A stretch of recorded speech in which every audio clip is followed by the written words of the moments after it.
नमस्कार और स्वागत है इस चर्चा में।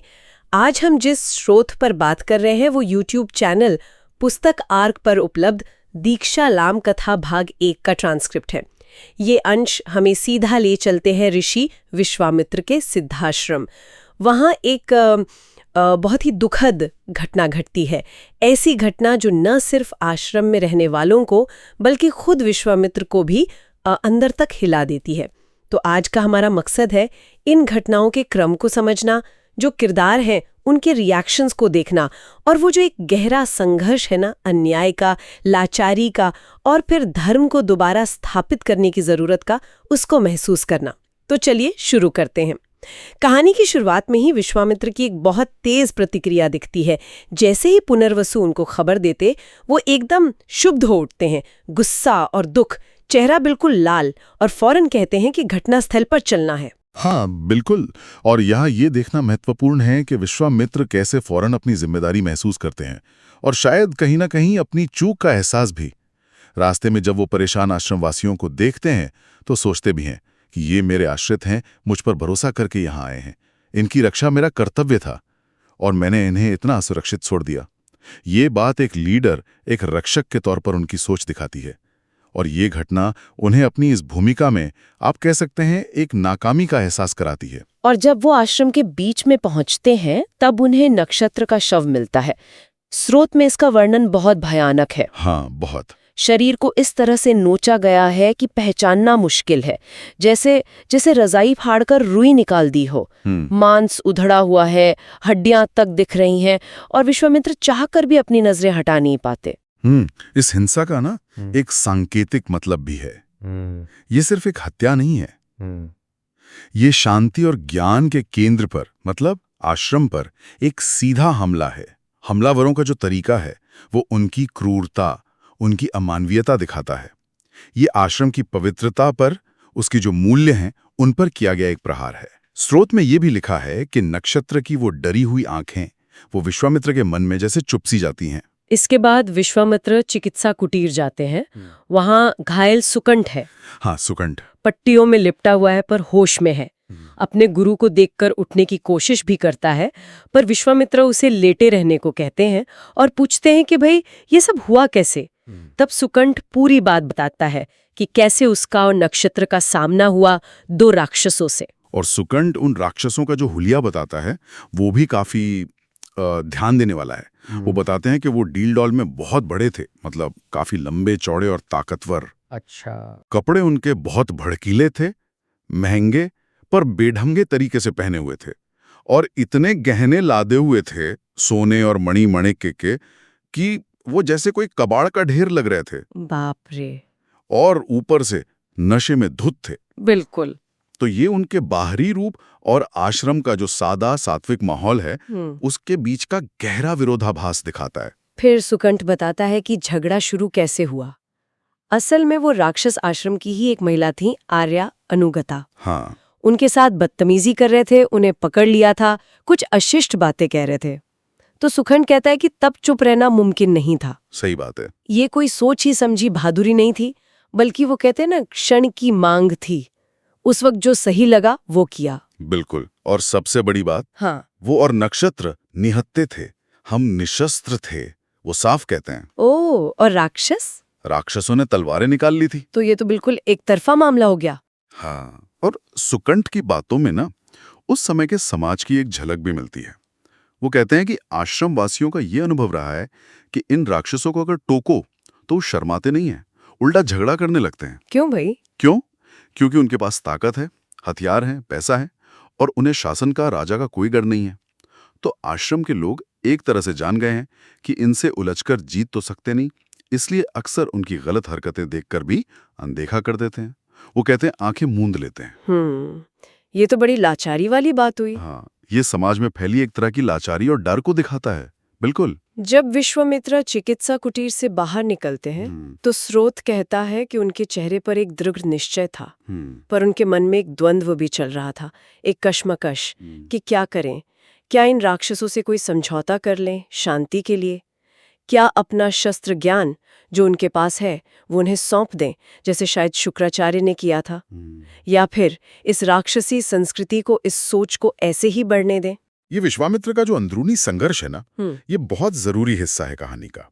एक तरफ है समझौते का विकल्प, जिससे शायद फौरी तौर पर शांति मिल जाए, सुरक्षा मिल जाए, लेकिन दूसरी तरफ है उनके सिद्धांत, उनका धर्म, उनका आश्रम, उनकी आर्य संस्कृति, जिसकी रक्षा का वो प्रण ले चुके हैं।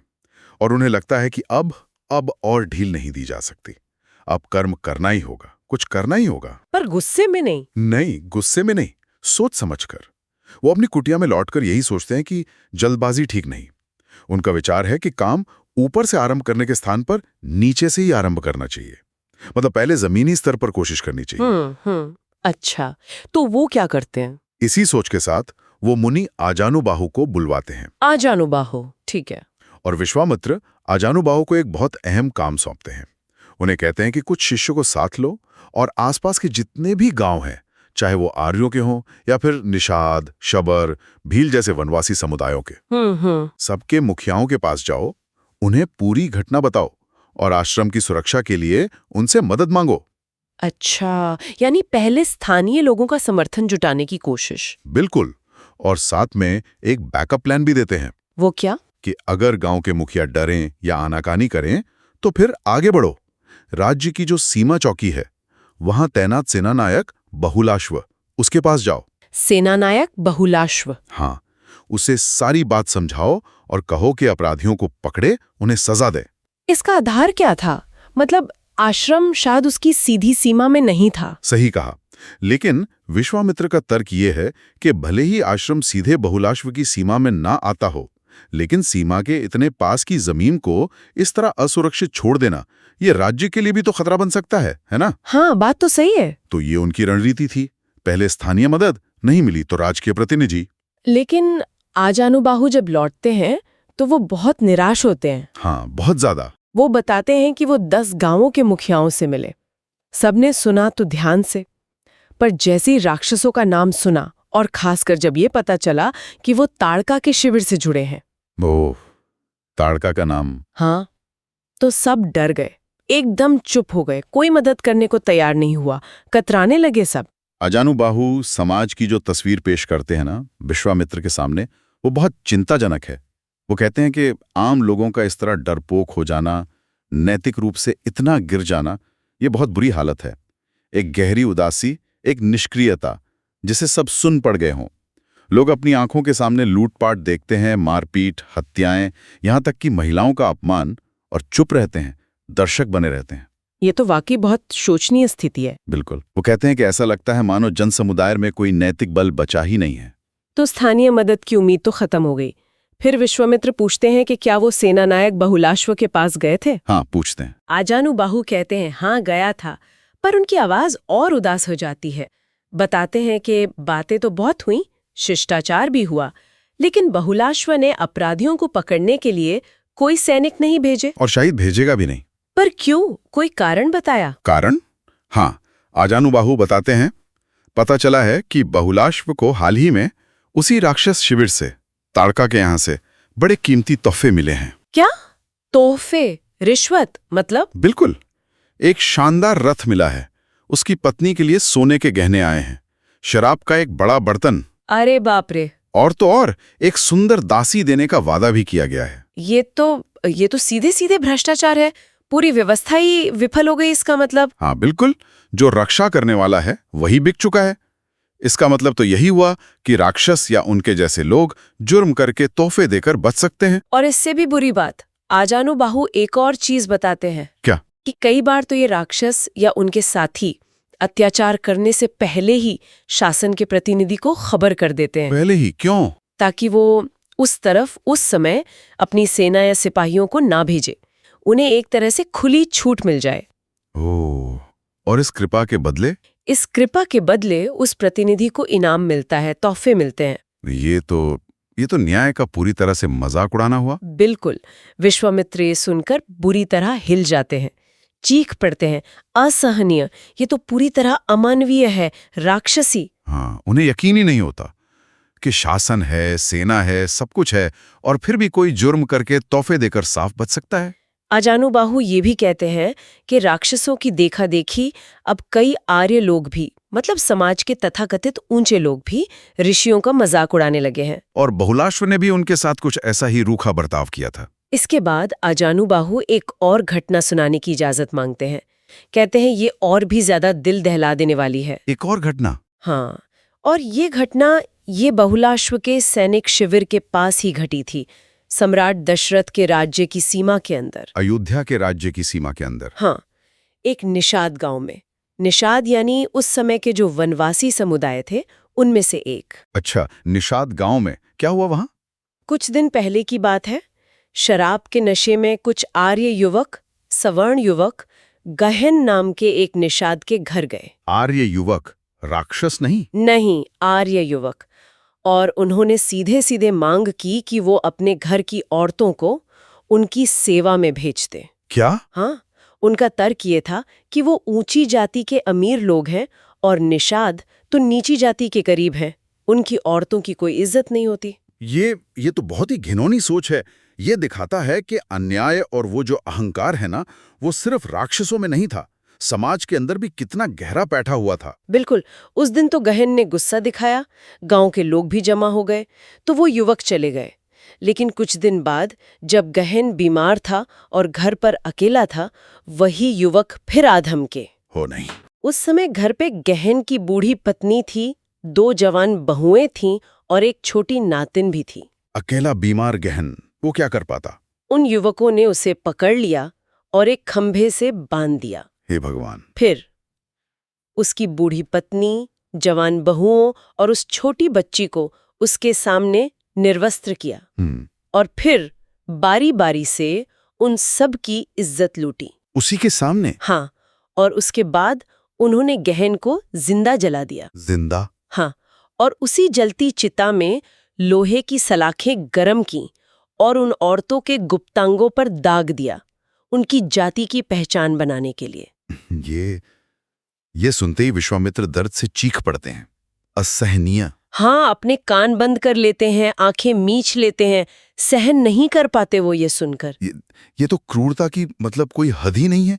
और सबसे भयानक बात ये कि यहाँ अपराधी राक्षस नहीं है, ये तथाकथित सवर्ण आर्य युवक हैं। ये दिखाता है कि अधर्म, अन्याय ये किसी एक गुट तक सीमित नहीं था, समाज में कितना फैल चुका था। और जब बाद में गहन के बेटों ने सेना नायक बहुलाश्व को ये सब बताया, हाँ, क्या किया उसने? उसने कहा कि वो शोध करके देखेगा कि इस घटना में तथ्य कितना है, मतलब जांच करेगा कि बात सच भी है या नहीं। जांच करेगा। ये उसकी संवेदनहीनता और शायद मिलीभगत की तरफ ही इशारा करता है।